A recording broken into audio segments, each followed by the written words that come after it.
Hi, I'm Christine Stock with 360 Woman Entrepreneur.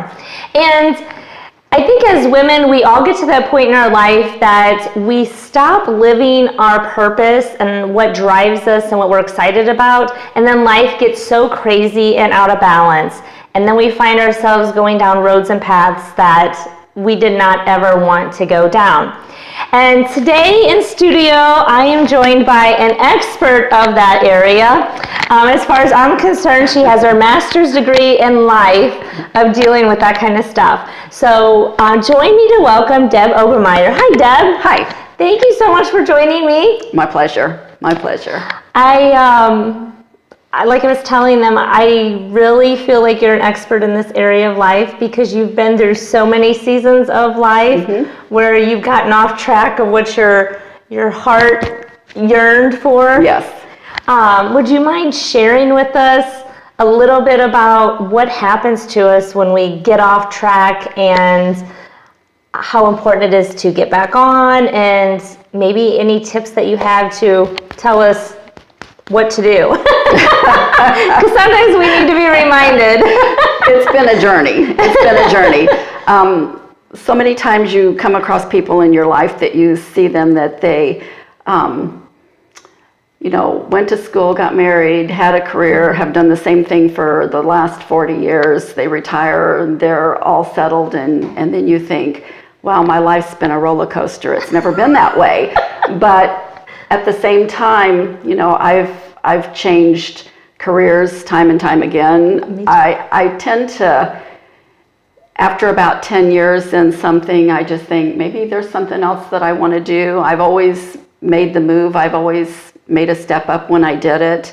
And I've always learned a lot in doing it, and found, that was, I guess, the kind of person that I am, that it just fulfilled me to do something totally different. I went from working in an orthopedics office to being a loan officer. I just make these swings, but all through my journey, I've always found that what I'm doing, I'm able to reach out and help other people. And that's the part of it that really, I guess, that really grounds me in it. When I know that I'm there doing what I'm doing and I'm helping other people, that's kind of my little reward. I don't walk out at the end of the day saying, oh, I did this much in loans, or, I got this award this month. But it's just knowing in my heart what I'm doing. That's where I'm supposed to be. And do you think that you kept trying the new things because you felt discontent inside of you, or did you feel like there's something more, or what were your feelings whenever you would make a change or shift in your life? I guess part of it is that after you do it for so long, with me, after I've done the same thing over and over and over for so long, and then I think, well, maybe there's something more out there, or there'll be an opportunity that'll cross my path, and I'll think, okay, this is where I'm supposed to go now. I've also jumped at things and it's been my own idea, not really an opportunity crossing my path. And it doesn't take long to realize that you're in a setting that you really aren't meant to be in. And when that happens, you have a decision at that moment too. Exactly. And what would you advise people to do when they get that? When you know that you're in a setting that really is not where you belong, you have to take that next leap of faith. You have to, not at the drop of a hat, but you have to just really pray about it and, just look around you and just realize and admit, okay, this is not for me. And that's hard sometimes. It is very hard, but you can't let, just because you've taken a position or tried something new, if it doesn't work for you, because everything isn't for everyone, right. If it doesn't work for you and it is dragging you down, and you can see it, you have to start looking and decide, okay, what am I going to do next? You can't just say, oh, I made a mistake, but I'm going to have to live with it you have to make a change. And I think as women and people in general, if we see somebody in our own lives that we normally see them one way and then all of a sudden they start looking run down and tired, and Yes.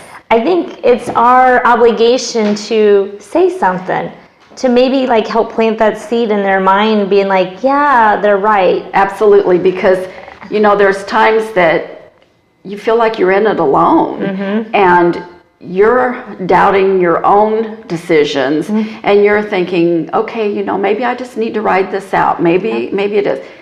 But when you're feeling that, and you know it inside, you just get back off of it and go to what you were doing or to the next thing. Right. So that's Right. because I think it's admirable that you were never afraid to at least go and try, because something was pulling you or whatever, and maybe you were supposed to get off course, like you said, to help one other person or several other people. So the purpose may not have been your purpose. Right. It may have been their purpose. Yes. So, And I took a total jump from being in finance to working in a dental practice. that's total opposite. That's total opposite. 9 months into it, I realized this is not where I'm supposed to be. And when I did choose to leave and went in and talked to the dentist about it and explained how I was feeling, he in turn thanked me for what I brought to the office and taught them during the 9 months I was there. See? So I did feel good on the decision to leave and got back into a setting that I was familiar with.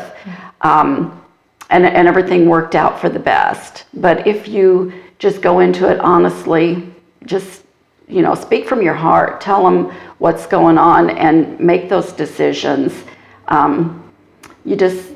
Because it'll benefit and help you in the long run. Right. And by helping you, you are helping others. Right. Yeah. So- And get yourself back on course, because, there is something that you're meant to be doing. And when you're not doing it and your life's out of control and Right. insanity. And that affects your family. Yeah. And, you find yourself starting to withdraw. You find yourself doubting yourself. You don't have that confidence that you once had. And people see that. They do. They see that. You even start noticing it in the way that you carry yourself. Just your own confidence is drained. Yes, and that's awesome. And that's something, again, as people we should share. Not when somebody walks up, oh my gosh, you look awful. But there's nice ways of saying it, like, everything okay, You can show genuine concern, just see what's going on. Maybe that person doesn't have anyone that they can talk to. That's so true. At your support at home, that's important, but at the same time, maybe your husband doesn't look at things like you do and see like you're gonna change jobs again. Amen, right? I don't think husbands ever see it like we They do. don't. And I live in a small town, and there's comments made by townspeople, oh, she's working somewhere else. Well, like I told him jokingly the last time, I never saw any of those people in the last 3 jobs I've had, so you can tell them I'm wherever you want to. They're not going to know any difference. Right. That is I have so to true. do this for me. And that is so important that we all learn to do that for ourselves. Right. And not worry about. Right. That's a great point to make too. You do have to Do that. follow your heart. Yeah. You have to follow your heart. Well, that is great. Thank you for sharing all that wonderful information and You're advice. welcome. You're and welcome. I hope it helps with other women out there, because I think we all get to the point in lives that we start trying to people please Right. and not do what's good for us. Right. And You lose yourself in you that. lose yourself, yes. So I'm Christine Stock with Deb Obermeyer, author of A Simple Stitch. I hope you come check out our website. You'll have access to Deb, all of her great resources, and this fabulous book. We cannot wait for you to join our family.